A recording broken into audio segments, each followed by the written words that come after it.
நாம் தமிழர் கட்சி வந்து இப்போ அவங்களுக்கு முதன்மை நோக்கமே தாவேகாவை எதிர்க்கிறது மட்டும்தான். அவங்க வந்து இப்போ திமுகவோட மறைமுகமாக சேர்ந்து இருக்கிறாங்க அப்படிங்கிற மாதிரிலாம் சொல்றாங்க. திமுகவை விட ஒரு நாசகரமான ஒரு கட்சியாக தாவேகா உருவருக்கு அது முளையிலே கிள்ளி எறியப்படணும். எந்த இடத்துல நீங்கள் அவர்கள் போட்டியாக இருக்கீங்கிற விளக்கத்தை நீங்கள் உங்கள் தொண்டர்கள் சொல்லுங்கள். திமுகவை நாங்கள் எதிர்க்கக்கூடிய பெரிய சக்தி அப்படிங்கிற இடத்துல மட்டும் நிற்கிறீங்களா? எந்த இடத்துல நீங்கள் அவர்களை எதிர்க்கிறீங்க அந்த கருத்துக்களை நீங்கள் மக்களிடம் சொல்லவே இல்லை. டிஎம்கேயோட ஐடி விங்குக்கு அவங்க தான் அதிகப்படியான மறுப்புகள்லாம் தெரிவிக்கிறாங்க. அவங்க தான் அதிகப்படியாக ஆதாரப்பூர்வமாக நிறைய விஷயங்கள்ல விர்ச்சுவல் வாரியர்ஸில் எடுத்து வைக்கிறாங்கன்னு சொல்கிறாங்க. இல்லை, நான் என்ன சொல்கிறேன், விர்ச்சுவல் வாரியர்ஸ்ன்னு நீங்கள் வந்து ஒரு கூட்டத்தை வச்சிருக்கேன்னு நீங்கள் சொல்கிறீங்க. ஒரு களத்தில் யதார்த்தத்தில் நடக்கக்கூடிய பிரச்சனைகளை முன்னிறுத்தி நீங்கள் செய்த போராட்டங்கள் எத்தனை? டிவிகே பற்றி எதுவும் பேசாங்கடா, அது ஜஸ்ட் இன்ஃப்ளூயன்ஷியல் மார்க்கெட்டிங், அதை பற்றியில் எங்கே பேசாங்க, அது ஒரு அரசியல் கட்சியே கிடையாதுன்னு இருப்பாப்புல. அதான் உண்மை.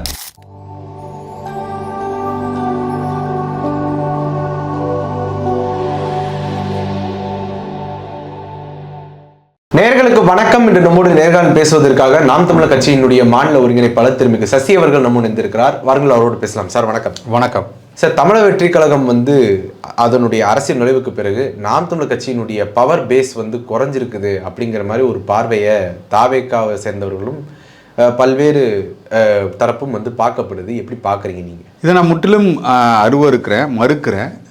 ஒரு சரியான ஒரு தகவல்கள் இல்லாத ஒரு பொத்தாம் பொதுவாக போகிற போக்கில் பேசக்கூடிய விஷயமா இருப்பேன். நானும் பல அரசியல் விமர்சகர்களாக இருக்கட்டும், அரசியல் கட்சியை சார்ந்தவர்களாக இருக்கட்டும், எல்லோரும் சொல்லக்கூடிய விஷயங்களை நானும் கூர்ந்து கவனிக்கிறேன். அதன் அடிப்படையில் பார்த்தீங்கன்னா நாம் தமிழர் கட்சி ஒவ்வொரு நாளும் மிகப்பெரிய வளர்ச்சியை எட்டி கொண்டு இருக்கிறது தான். அது தரவுகளோடு பேசுகிறாங்க. அதுதான் உண்மையிலே விமர்சிக்க கூடியவர்களுக்கு நான் சொல்லக்கூடிய பதிலாக இருக்கணும். நீங்கள் பார்க்கக்கூடிய எல்லா காணொளிகளும் சரி, எல்லா தொலைக்காட்சி விவாதங்களும் சரி, அரசியல் விமர்சகர்கள் பேசுவது எல்லாமே ஆதாரத்தோடு பேசுகிறாங்க. ஒரு கட்சி 1.1% இன்றைக்கி வந்து தொடர்ச்சியாக 2.2, 4%, 6%, 8% அடைந்து ஒரு மிகப்பெரிய வளர்ச்சியை எட்டி கொண்டு இருக்கிற கட்சி போகிற போக்கில் வந்து கட்சி வந்து ஒன்றும் இல்லாமல் இருக்குது, கட்சி வந்து பின்னடைவை சந்திக்குது, இல்லை தாவேகா வந்து இவர்களுக்கு பெரிய அச்சுறுத்தலை கொடுத்துறாங்க அப்படிங்கிறதெல்லாம் முற்றிலும் தவறானது. ஏன் நான் இதை சொல்கிறேன் அப்படின்னா, ஒவ்வொரு நாளும் மக்களோடு மக்கள் பிரச்சனைகளை நேரில் நின்று அவர்களுக்கான தீர்வுகளை கொடுக்கக்கூடிய விஷயத்திலும் இந்த ஆளும் திராவிட அரசை எதிர்த்து கேள்வி கேட்கக்கூடிய இடத்திலும் நாம் தமிழர் கட்சி மட்டும்தான் இருக்குது. இதை அதிமுக என்று சொல்லக்கூடிய பெரிய கட்சியை இன்றைக்கி செய்யாமல் இருக்காங்க. நீங்கள் ஒரு உதாரணத்துக்கு நான் சொல்லணுன்னா, இரணியல்னு ஒரு கன்னியாகுமரி மாவட்டத்தில் அங்கு நடத்தக்கூடிய சாராய கடையை வந்து, ஒரு மதுபான கடையை வந்து தொடர்ச்சியாக பல போராட்டங்கள் செய்து இன்றைக்கி வந்து அந்த கடையை மூட வைத்தது இன்றைக்கி சொல்லக்கூடிய, நீங்கள் என்ன கட்சி வீழுதுன்னு சொல்லக்கூடிய அந்த கட்சி தொண்டர்கள் செய்த ஒரு சாதனை. இன்றைக்கி அந்த கடையை மூடிட்டாங்க. அதுங்க போகக்கூடிய பெண்களாக இருக்கட்டும், பள்ளி குழந்தையாக இருக்கட்டும், அவருக்கு மிகப்பெரிய அச்சுறுத்தலாக இருக்கக்கூடிய ஒரு கடையை அடித்து அதை மூடக்கூடிய அளவுக்கு இன்றைக்கி நாம் தமிழர் கட்சி வளர்ந்து நிற்கிது. அவ்வளோ பெரிய தொண்டர் படையை வைத்துக்கொண்டு இன்றைக்கி வந்து கருத்தியல் ரீதியாக, சித்தாந்த ரீதியாக ஆளும் திமுகவை எதிர்த்து கேள்வி கேட்டு இன்றைக்கி பல போராட்டங்கள் செய்து, பல மக்கள் போராட்டங்களை முன்னிறுத்தி இன்றைக்கி வந்து எல்லாருக்கும் தடை வாங்கி நிற்கிறது நாம் தமிழர் கட்சி. அப்படி இருக்கும்போது நீங்கள் போகிற போக்கில் வந்து தாவேகா எங்களுக்கெல்லாம் வந்து ஒரு பெரிய மாற்று சேர்த்தேன்னு எப்படி நீங்கள் சொல்ல முடியும்னு எனக்கு தெரியல. ஒரு உதாரணம் சொல்லணுன்னா, இன்றைக்கி அவர் பேசியிருக்காரு, ஆதவ அர்ஜுனா அவர்கள் சொல்லியிருக்காரு, விஜய் அவர்களும் சொல்லியிருக்காங்க, டிஎம்கே வெர்சஸ் டிவிகேங்கிறாங்க. நான் என்ன சொல்கிறேன், 2-2 போட்டி. எந்த இடத்துல நீங்கள் அவர்கள் போட்டியாக இருக்கீங்கிற விளக்கத்தை நீங்கள் உங்கள் தொண்டர்கள் சொல்லுங்கள். வெறும் திமுகவை நாங்கள் எதிர்க்கக்கூடிய பெரிய சக்தி அப்படிங்கிற இடத்துல மட்டும் நிற்கிறீங்களா? எந்த இடத்துல நீங்கள் அவர்களை எதிர்க்கிறீங்க அந்த கருத்துக்களை நீங்கள் மக்களிடம் சொல்லவே இல்லை. டிஎம்கேயோட ஐடி விங்குக்கு அவங்க தான் அதிகப்படியான மறுப்புகள்லாம் தெரிவிக்கிறாங்க. அவங்க தான் அதிகப்படியாக ஆதாரப்பூர்வமாக நிறைய விஷயங்கள்ல விர்ச்சுவல் வாரியர்ஸில் எடுத்து வைக்கிறாங்கன்னு சொல்கிறாங்களே. இல்லை, நான் என்ன சொல்கிறேன், விர்ச்சுவல் வாரியர்ஸ்ன்னு நீங்கள் வந்து ஒரு கூட்டத்தை வச்சுருக்கேன்னு நீங்கள் சொல்கிறீங்க. ஒரு களத்தில் யதார்த்தத்தில் நடக்கக்கூடிய பிரச்சனைகளை முன்னிறுத்தி நீங்கள் செய்த போராட்டங்கள் எத்தனை? அதற்கான தீர்வுகளை எடுத்துக்கொண்டு நீங்கள் 31 பேர் இறந்ததுக்கு கிட்டத்தட்ட 30 நாளைக்கு மேலே ஓடி ஒளிஞ்சிட்டீங்க. இந்த கட்சி மக்கள் வந்து ஒரு தலைவனாக இல்லை, ஒரு ரசிகனாக உங்களை பார்க்க வந்ததை, உங்களை பார்ப்பதற்காக ஒரு சிறு குழந்தை முதற்கொண்டு ஒரு பெரியவர்கள் முதற்கொண்டு எல்லாம் வந்து நின்ன இடத்துல உங்களால் அவர்களை மட்டுமே உங்களை காப்பாற்ற முடியல. உங்களை நம்பி வந்தவர்களே உங்களால் காப்பாற்ற முடியல. ஒரு கூட்டம் ஒரு 10,000 பேர்னு வச்சுங்க, 20,000 30,000 பேர்னு வச்சுங்க, அவர்களே உங்களால் கட்டுப்படுத்த முடியலன்னா நீங்கள் எப்படி ஒரு மனக்கோட்டை கட்டிக்கிண்டு இந்த இந்த மண்ணை நான் ஆண்டுருவேன், இல்லை இவர்களுக்கு எதிராக நின்றுவேன். சரி, திராவிடம் பேசிக்கொண்டு ஒரு சித்தாந்தத்தை வைத்து கொண்டு வர்றாங்க. இந்த திராவிடத்தில் இருக்கக்கூடிய தவறுகளை நீங்கள் என்னைக்காவது சுட்டி காட்டியிருக்கீங்களா? நேரடியாக அவர் ஊழல் செய்கிறாரு, ரைட்டு. அதிமுக ஊழல் செய்யலையா? காங்கிரஸ் ஊழல் செய்யலையா? இதை பற்றி பேசணும்ல. அப்போ இவர்களுக்கு தானே நீங்கள் மாற்றுன்னு சொல்லணும். எந்த இடத்துல நீங்கள் இவர்களுக்கு மாற்றுன்னு நீங்கள் சொல்லணும்ல மக்கள்கிட்ட. நாங்கள் இந்த இடத்துல வெறும் ஊழல், நாங்கள் வந்தால் ஊழல் செய்ய மாட்டோம், நாங்கள் எதையும் நாங்கள் இவர்கள்ட்ட இலவசம் பற்றி சொல்ல மாட்டோம், இல்லை எந்த திட்டத்தையும் பற்றி நாங்கள் சொல்ல மாட்டோம், நாங்கள் வந்தால் இதை செய்ய சொல்ல மாட்டோம்னு சொல்லி நீங்கள் வந்தீங்கன்னா உங்களை எப்படி மக்கள் நம்புவாங்க? இன்றைக்கி உங்கள் கட்சியில் இருக்கக்கூடியவர்கள் இன்றைக்கி அவர்கள் செய்யக்கூடிய தவறுகளை உங்களாலே சுட்டி காட்டி உங்களால் கண்ட்ரோல் பண்ண முடியலையே. உங்களை நோக்கி வரக்கூடிய தொண்டர்கள் நீங்கள் தூக்கி அடிக்கிறீங்களே. உங்கள் மீது விசுவாசமாக இருந்து உங்கள் மீது வந்து ஒரு அபரிவிதமான ஒரு பாசத்தை காட்டக்கூடிய, இல்லை உங்கள் மீது வந்து ஒரு ரசிக மனப்பாலில் வரக்கூடியவனை உங்களுக்கு அவனை அரசியல் படுத்த கூட தெரியலையே. உங்களோட தலைவன் என்பவனை சொன்னால் ஒருத்தர் கேட்கணும். என் தலைவன் நான் சொல்லுவதை எனக்கு கேட்டால் தான் அவன் தலைவன், அப்படி தானே? நான் சொல்கிறது எதையுமே அவன் கேட்க மாட்டான், அவன் பாட்டுக்கு அவன் தெரியுவான், அவனை நான் வந்து எந்த இடத்துலையும் அவனை என்னால் கண்ட்ரோல் பண்ண முடியாதுன்னா நீங்கள் எப்படி தலைவனாக இருக்க முடியும்? உங்களை மக்கள் எப்படி ஏற்றுக்குவாங்க? நீங்கள் எப்படி இந்த இந்த இந்த தமிழக மண்ணை நீங்கள் எப்படி ஆட்சி புரிய முடியும்? எப்படி சாத்தியமாகும்? அதனால் இவங்க பேசுகிறதெல்லாம் அப்படியே என்ன சொல்கிறது, இந்த ஒரு தம்பி கூட பேசியிருப்பார், டேய் டிவிக்கே பற்றி எதுவும் பேசாங்கடா, அது ஜஸ்ட் இன்ஃப்ளூயன்ஷியல் மார்க்கெட்டிங், அதை பற்றிலாம் இங்கே பேசாங்க, அது ஒரு அரசியல் கட்சியே கிடையாதுன்னு இருப்பாப்புல. அதான் உண்மை. இன்றைக்கி வந்து அவங்க பெரிய தொண்டர்படையே வச்சிருக்கிறேன்னு சொல்கிறாங்க. அவங்க ஒரு குறுகிய காலகட்டத்திலேயே லட்சக்கணக்கில் தொண்டர்கள் வந்து குமிஞ்சிட்டாங்க அப்படின்னு சொல்கிறாங்களே. நான் என்ன சொல்கிறேன், எல்லாம் நீங்கள் வைத்திருக்கக்கூடிய ரசிகர்கள் உங்கள் மீது அபரிவிதமாக படத்தை பார்த்து அதில் ஒருத்தர் ஒரு சூப்பர்மேன்மாக நீங்கள் காட்டி கொண்டதன் விளைவாக வந்தது தானே தவிர, அதில் இருக்கக்கூடியவர்கள் திமுக சார்ந்தவர்கள் இருக்காங்க, அதிமுக சார்ந்தவர்கள் இருக்காங்க, பாஜக சார்ந்தவர்கள் இருக்காங்க, நாம் தமிழர் கட்சியை சார்ந்தவர்கள் இருக்காங்க, எல்லோரும் இருக்காங்க. எல்லாருக்கும் உங்கள் படத்தை பிடிக்கும், பார்ப்பாங்க, ரசிப்பாங்க. குழந்தைகள் பார்க்கும், அதை குழந்தைகளை கூட்டு போகணுங்கிறதுக்காக பெரியவர்கள் வருவாங்க. என் பையனுக்கு பிடிக்குங்கிறதுக்காக அப்பா கூப்பிட்டு வருவார். இப்படி தான் இருக்குமே தவிர நீங்கள் அதை இதையும் போட்டு குழப்பிக்கிறீங்க. அது 2026 தேர்தல் உங்களுக்கு பெரிய பாடமாக அமையும். நீங்கள் வந்து இன்றைக்கி ஒரு வந்து என்ன சொல்கிறாரு, ஆதவர்ஜனா சொல்கிறாரு, நீங்கள் வந்து திமுகவுக்காக வாக்கு கேட்டு நீங்கள் அந்த சைக்கிளில் கருப்பு சிவப்பு சைக்கிளில் போய் நீங்கள் ஓட்டு போட்டுலாம் வந்தீங்களே, அவருக்கு ஒரு நன்றி உணர்வு இல்லையான்னு கேட்குறாரு. மக்களுக்கு தெரியும்ல, 2021 தேர்தலில் நீங்கள் வாக்களிக்கிறதுக்கு நீங்கள் அப்புறம் அவருக்கு வந்து நீங்கள் ஆதரவு தெரிவிச்சிங்களா இல்லையா? உங்கள் கட்சியை சேர்ந்த ஒரு பொதுச் செயலாளர் இந்த வார்த்தையை உங்களை வைத்து கொண்டு பேசுகிறார். அதற்கு மறுப்பு தெரிவித்தீங்களா இல்லை ஆமாங்கிறீங்களா? திமுகவுக்கு நீங்கள் எதிர்ப்புன்னா அந்த இடத்துல நீங்கள் சொல்லணும், அது நான் செய்யவில்லை அப்படின்னு சொல்லணும். அப்போ மறைமுகமாக நீங்கள் ஆதரிச்சிருக்கீங்க, அப்படி தானே? ஆதவர்ஜனா 2021 வரைக்கும் அவர்கள் தேர்தல் பணியாளராக அவர் கூட வேலை செஞ்சுருக்கார். அப்பேற்பட்டவர்கள் 2021க்கு அப்புறம் இன்றைக்கி வந்து மிகப்பெரிய புரட்சி ஏற்படுத்த திமுக செய்த தவறுன்னு இன்றைக்கி மாற்றுன்னு வந்து நிற்கிறீங்கன்னா மக்கள் ஏளனமாக சிரிக்க மாட்டாங்களா? நீங்கள் எப்படி மாற்றுன்னு கேட்க மாட்டாங்களா? அப்போ இது என்ன கருத்தை உருவாக்குதுன்னா, திமுக அனுப்பப்பட்ட ஏற்கனவே எப்படி திமுக ஒரு தன்னிடம் இருக்கக்கூடிய தவறுகளை, தன்னிடம் இருக்கக்கூடிய ஆன்டி இன்கம்பன்சி எதிர்ப்பாளர் வாக்குகளை எப்படி எதிரணிக்கு சேர விடாமல் ஒரு தனித்து பிரித்தாலும் சூழ்ச்சியை செய்கிறதோ, அதே போல் கமலஹாசனை அனுப்புவது போல, அதற்கு முன்பாடி அதிமுக எப்படி விஜயகாந்தை மக்கள் நல கூட்டணி என்று சொல்லி பிரித்து நமக்கு எதிரான வாக்குகள் எல்லாம் அங்கு போய்விடக்கூடாது எதிரணிக்குன்னு செய்தது போல், இன்றைக்கி இந்த விஜய் அவர்களை அனுப்பியிருக்கிறார் என்பது மக்கள் எல்லாம் பார்த்து கொண்டு தான் இருக்கிறாங்க. நான் வந்து ஆதாரம் இல்லாமல் இதை நான் சொல்லலை. ஒரு கட்சி, ஒரு இயக்கம், 31 பேர் அவர்னால இறந்துருக்காங்க. அவரும் அதுக்கான காரணம் இல்லைன்னு யாருனாலும் மறுக்க முடியாது. அவர்கள் செய்த பிழை. அவர் காலையில் 12 மணிக்கு வரேன்னு சொன்னார், 7 மணிக்கு வந்திருக்காரு. அதுவரை மிகப்பெரிய கூட்டத்தை இவர்கள் போகவே விடலை. எல்லாரும் 1 மணி நேரத்துக்கு இதோ வந்து கொண்டிருக்கிறார் விஜய், இதோ வந்து கொண்டிருக்கிறார் விஜய் அப்படின்னு சொல்லி ஒரு மனித செயின் போட்டு அவங்கள எல்லாத்தையும் விலக்கி வெளியில் விடாமல் அவர்கள் எல்லாம் அடைத்து வைத்து, இவ்வளோ பெரிய கூட்டம் நெரிசலுக்கும் உங்கள் வாகனம் உள்ளே போனதுக்கப்புறம் தான் அவ்வளோ பெரிய கூட்ட நெரிசலே ஆயிருக்கு. அந்த இடத்துலேருந்து வெளியில் போக முடியாமல் எல்லோரும் ஒன்றுக்கு ஒன்று ஒருத்தருக்கு மேலே ஒருத்தர் மோதி அதுக்கப்புறம் விழுந்து அந்த விஜய் அவர்கள் பேசக்கூடிய பார்ப்பதற்காக மேலே ஏறி நின்று தான் நடந்திருக்கு. அப்போ இவ்வளோ பெரிய விஷயம் நடந்ததை திமுகவும் மறைமுகமாக இவர்கள் மேல் நடவடிக்கை எடுத்ததுக்கு முதல் காரணமாக என்ன இருக்கலாம் அப்படின்னா, ஒருவேளை நாம் விஜய் அவர்களை ஏதாவது செய்தாலோ இல்லை அந்த கட்சிக்கு ஏதாவது பின்னடைவை ஏற்படுத்தினாலோ ஒட்டுமொத்தமாக எல்லாம் விஜய் அவர்கள் பின்னாடி போயிடுவாங்க அப்படின்னு ஒரு தப்பான கணக்கை திமுக போட்டிருக்கலாம். இல்லை இதனால் நாம் இவரை நம்ம வந்து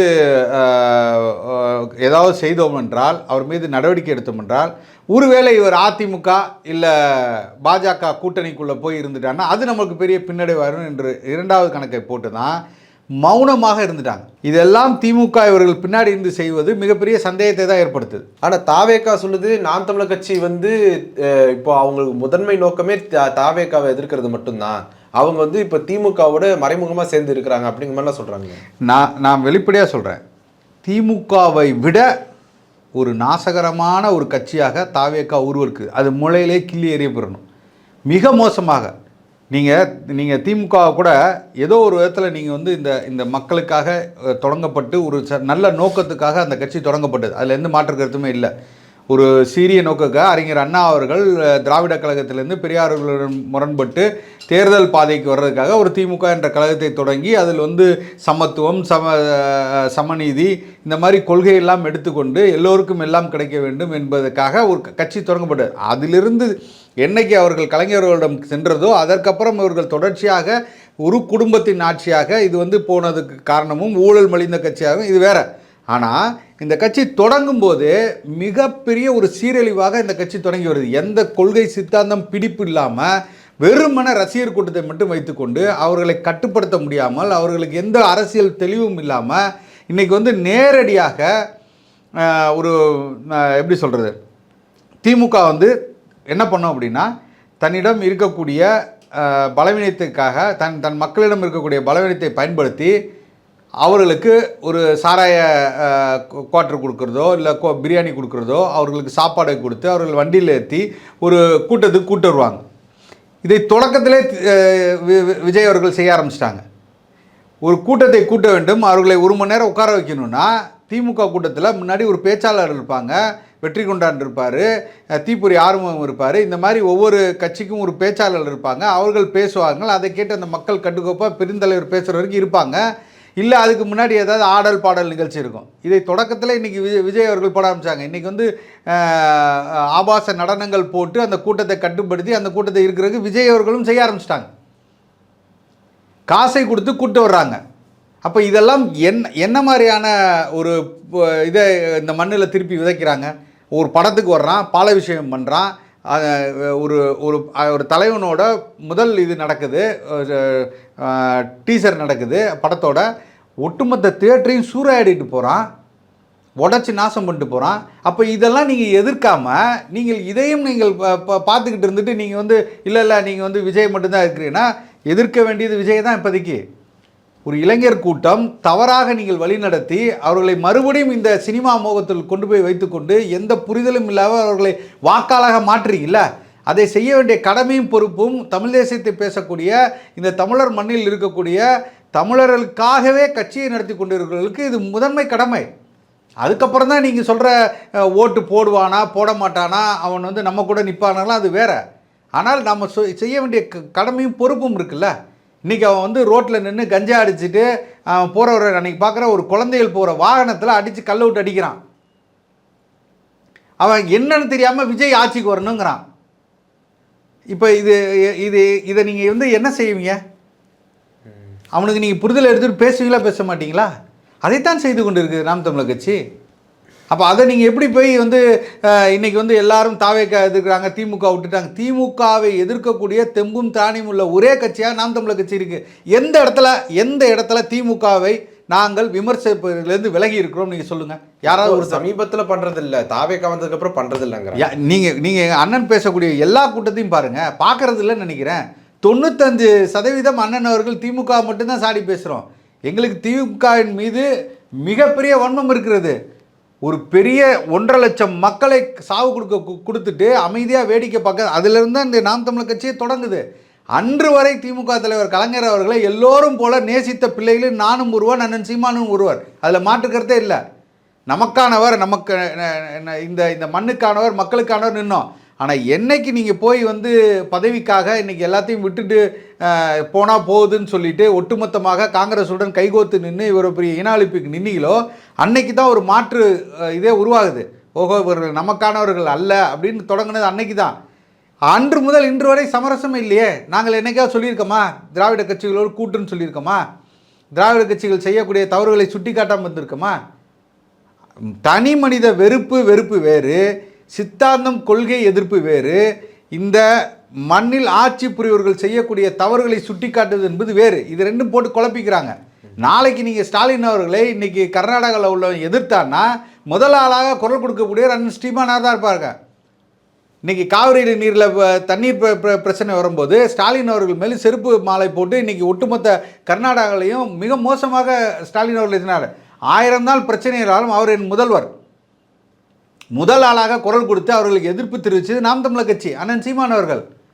அப்படி இருக்கும்போது நீங்கள் ஒரு அரசியல் என்பதுக்கும் ஒரு தனி மனித வெறுப்பு என்பதற்கும் நீங்கள் இப்போ நாளைக்கு விஜய் அவர்களுக்கு ஏதோ பிரச்சனையானாலும் நாங்கள் குரல் கொடுப்போம், அதில் மாற்றுக்கிறது இல்லை. ஆனால் நீங்கள் என்ன எடுத்துகிட்டு வரீங்கன்னு இருக்குல்ல, நீங்கள் திராவிடம் என்பதே பொய்யின்றோம். திராவிடம் என்பது ஒரு சொல், அவ்வளோதான். அதில் எந்த தத்துவம் கிடையாது, அதில் மொழி கிடையாது, இனம் கிடையாது, எல்லாமே ஒரு உருவாக்கப்பட்டது, அது தவறானது, இந்த மண்ணிற்கு ஒவ்வாமையானதுன்னு நாங்கள் சொல்கிறோம். நீ சொல்லு, எடுத்துகிட்டு வந்து சொல்லு. இல்லை, நீங்கள் சொல்லுவது தவறுன்னு சொல்லு, அதுக்கு ஆதாரமாக பேசு, அதை தானே சொல்லணும். அப்போ இந்த இந்த இந்த இடத்திலிருந்து இன்றைக்கி வந்து பெரியார் அவர்கள் பேசியாக இருக்கட்டும், பெரியார் அவர்கள் தமிழ் மீது வச்ச விமர்சனமாக இருக்கட்டும், தமிழர்கள் மீது வச்ச விமர்சனமாக இருக்கட்டும், இதெல்லாம் எதிர்த்து கேள்வி கேட்கும்போது நீ பெரியாரை கொள்கை தலைவனாக ஏற்று வந்திருக்கனா, அவர்கள் நாங்கள் சொல்வதில் இருக்கிற தவறை நீ சுட்டி காட்டு, எதிர்கருத்து வையி, விவாதம் பண்ணு. ஆனால் ஒட்டுமொத்தமாக வந்து நாம் தமிழர் கட்சி வேலை போயிடுச்சு. நாம் தமிழர் கட்சி பிஜேபி பி டீம் கொஞ்ச நாள் அந்த பாடு பண்ணாங்க. திமுக என்ன சொல்லுவாங்களா, பிஜேபியோட பி டீம்கோ. விடுதலை சிறுத்தை என்ன சொல்லுவோம், பிஜேபியோட பி டீம்கோ. இப்போ புதுசாக இன்றைக்கி வந்து விஜய் அவர்கள் வந்திருக்காரு. இன்றைக்கி நாங்கள் வந்து டிஎம்கேயோட பி டீம். இன்னும் சொல்லாமல் இருக்கிறது ஏடிஎம்கே மட்டும்தான் நினைக்கிறேன். அப்போ நாங்கள் யாரிடமும் விலை போகாமல் தனித்துவமாக ஒரு கட்சியை தொடங்கி இன்றைக்கி 8.2% வாங்கி வேட்பாளர்களை அறிவித்து திரும்ப அது நடக்குமா? அதே இந்த 8% அப்படிங்கிறது திரும்ப ரிப்பீட் ஆகுமா? நான் என்ன சொல்கிறேன், வந்து வாக்குகளை வந்து உங்களை மிஞ்சி நிற்கணும். தாவேகா கட்சி ஆரம்பித்து 2 வருஷம் ஆச்சு. இதுக்கப்புறமா நாங்கள் இடைத்தேர்தல் செஞ்சிட்டோம், பாராளுமன்ற தேர்தலில் செஞ்சிட்டோம். எங்கே போனீங்க? ஏன் ஒளிஞ்சு ஓடி மொழிஞ்சிங்க? உங்களுக்கு வாக்குகள் இருக்குல்ல, தனிச்சு தானே நிற்கிறேங்கிறீங்க. நீங்கள் அங்கே முயற்சி பண்ணியிருக்கலாம்ல, ஏன் பின்வாங்கினீங்க? எதற்காக 2024 வரைக்கும் காத்திருந்தீங்க? 2 வருஷம் தேர்தல் ஆரம்பிச்சிருச்சு. உங்களுக்கு மிகப்பெரிய செல்வாக்கு இருக்குன்னா நீங்கள் போட்டிட்டு இருக்கலாம்ல. அந்த இடத்திலும் அதிமுக பின்வாங்கும் போது கூட நாம் தமிழர் கட்சி ஈரோட்டில் போட்டியிட்டது. 26,000 வாக்குகளை வாங்கியிருக்கோம். புரியுதுங்களா? கிட்டத்தட்ட 16% வாக்குகளை வாங்கியிருக்கோம். 16% வாக்குகள் வாங்கின கட்சியை நீங்கள் வந்து தாவேகா அப்போ வரலையா? நீங்கள் இடைத்தேர்தல் நடக்கும்போது தாவேகா இருந்துச்சுல்ல, அப்புறம் எப்படி விஜய்க்கு போடாமல் எங்களுக்கு வந்து போட்டாங்க? இதெல்லாம் கேள்வி இருக்குல்ல. அப்போ இன்னைக்கு வந்து வேட்பாளர் உங்களால் அறிவிக்க முடிஞ்சா, நீங்கள் வந்து யாரோடையும் கூட்டணி இல்லைன்ட்டீங்க. உங்களுக்கு எல்லா பலமும் இருக்கீங்க, எல்லா இடத்துலையும் உங்களுக்கு 69,000 வாக்குச்சாவடிகளையும் உங்களுக்கு வந்து முகவர் போட்டேங்கிறீங்க, எல்லாம் நிரப்பிட்டேங்கிறீங்க, எங்கே போனாலும் மக்கள் கூட்டம் வருதுங்கிறீங்க. ஒரு ஆண்மையுள்ள தலைவனாக நான் கேட்குறேன், உனக்கு தில்லும் தெம்பும் திராணியும் இருந்தா இந்நேரம் நீ வேட்பாளர் அறிவிச்சிருக்கணும்ல. இனிமேல் அறிவிப்போங்கிறாங்க. மதுரை கிழக்கு, மதுரை கிழக்கு, மதுரை மேற்கு விஜய், எல்லாத்துலேயும் விஜய் தானா? உனக்கு இவ்வளோ பவர்ஃபுல்லான ஆளு நீ சொல்கிறன்னா இன்றைக்கி வேட்பாளர் போட்டு நின்று 150 தொகுதிகளுக்கு மேலே வேட்பாளர் போட்டு இன்றைக்கி களத்தில் நிற்கிறாங்க நாம் தமிழர் கட்சி வேட்பாளர்கள். இதை சொல்ல பெரிய கட்சின்னு சொல்கிற திமுக அதிமுகவுக்கே இன்றைக்கி வந்து தெம்பு இல்லையே. இன்றைக்கி கூட்டணி பேரம் தானே பேசிகிட்டு இருக்கீங்க.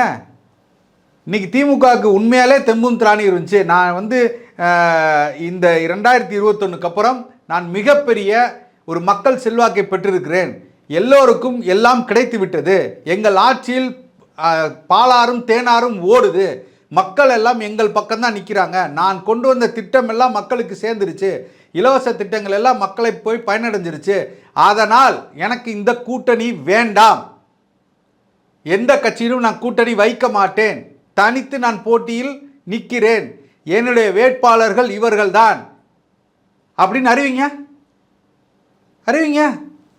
அதிமுக அறிவிக்க சொல்லுங்க. அப்போ இதில் யார் பெரிய கட்சி?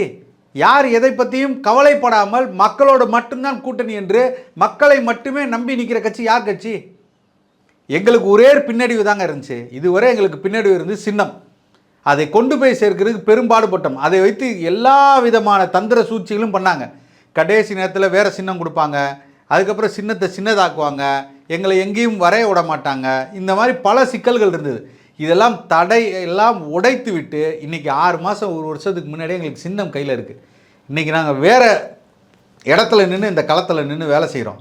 அதனால் எங்களுக்கு தெரியும் இந்த வெற்றி எங்களுக்கு எவ்வளோ சாத்தியம் என்று உறுதியாக சொல்கிறோம். 2026 தேர்தலில் நாம் தமிழர் கட்சி இவர்கள் எல்லாம் ஓட விரட்டும் மிகப்பெரிய அளவில் மக்கள் மனதில் போய் நிற்கும். அதை தாவேக்கா பார்க்க தான் போகுது. நான் வெளிப்படையாக சொல்கிறேன், அவர்கள் 4% தாண்டினாலே கஷ்டம். 4% மேலே தன்னாலே நம்ம 2 பேரும் இப்போ பேசிக்கிட்டு இருக்கோம். நம்ம தேர்தல் முடிந்ததுக்கப்புறம் பேசுவோம். நான் சொன்னது உண்மையாக இல்லையா நீங்கள் அப்போ புரிஞ்சுக்குவேன். நான் கரூர் இந்த பிரச்சனைகளுக்கு முன்னாடி நான் சொன்னேன், இப்போதைக்கு 4% அப்படி சொன்னேன். ஆனால் இப்போ அந்த கரூர் சம்பவத்துக்கு அப்புறம் எல்லோரும் மனசுலையும் இவர் ஒரு தலைவர் என்பதெல்லாம் தூக்கி ஓரம் போட்டாங்க. ஒரு மனுஷன், ஒரு சாதாரண மனுஷனாக கூட நேராக போய் நிற்பாங்க. எங்கள் வீட்டில் பிரச்சனையாக, பக்கத்து வீட்டில் பிரச்சனையாக, எய்த்து வீட்டில் பிரச்சனை, ஆனால் அவன் கூட சண்டையே இருந்தாலும் அவனுக்கு எனக்கும் அடிதடி சண்டையாக இருக்கும், பங்காளி சண்டையாக இருக்கும். ஆனால் வீட்டில் கேதம்னா நான் போய் நிற்பேன், ஒரு ஓரமாக தான் நின்றுட்டு வருவேன். அது கூட வரலையே அவனுமே. கொடியை கழட்டிட்டாங்க, வாசல் வச்ச பதாகையை கழட்டிட்டு ஓடிட்டாங்க. ஒரு பயம் இல்லை, 30 நாள் எல்லாம் ஓடி ஒதுங்கிட்டாங்க. இப்படி இருக்கக்கூடவனை எப்படி நீங்கள் கட்சிங்கிறீங்க? அது நாம் தமிழர் கட்சிக்கு போட்டின்னு எப்படி சொல்கிறீங்க? இல்லை நாம் தமிழர் கட்சி தொண்டர்கள், நாம் தமிழர் கட்சியின் தொண்டர்கள் ஒவ்வொருவரும் தேசிய தலைவர் பிரபாகரன் அவர்களையும் அண்ணன் சீமான் அவர்களையும் பின்பற்றி வந்தவர்கள். எதற்குமே அஞ்ச மாட்டான், ஒரு வழக்குக்கு அஞ்ச மாட்டான், நேரடியாக பதில் சொல்லி நிற்பான். நீங்கள் கருத்தியலாக அவரிடம் எப்போ வேணாலும் என்ன வேணாலும் கேட்கலாம், பேசலாம். தமிழ் தேசியத்தை பற்றியும் திராவிடத்தை பற்றியும் இந்திய தேசியத்தை பற்றியும் நீங்கள் என்ன கேள்வி வேணாலும் கேட்கலாம். இந்த தமிழர்களை இவர்கள் எப்படி வஞ்சித்தார்கள் நீங்கள் பேசலாம், விவாதம் பண்ணலாம். அப்படியாப்பட்டவர்களை வார்த்து அண்ணன் சீமான் அவர்கள் எடுத்து வச்சிருக்காரு. எப்படி நீங்கள் இதை விட்டு அவங்களாம் அவங்க போவான்? நீங்கள் யோசிச்சு பாருங்கள். ஒரு சிறு குழந்தை கூட சிறப்பாக பேசும். அதனால் இவர்களை பார்த்து நான் பரிதாபப்படுறேன். 2026 தேர்தலில் சும்மா சொல்லும். உங்களுடைய நேரத்தை ஒதுக்கி எங்களோட கருத்தில் பந்தமைக்கு நன்றி சார். நன்றி.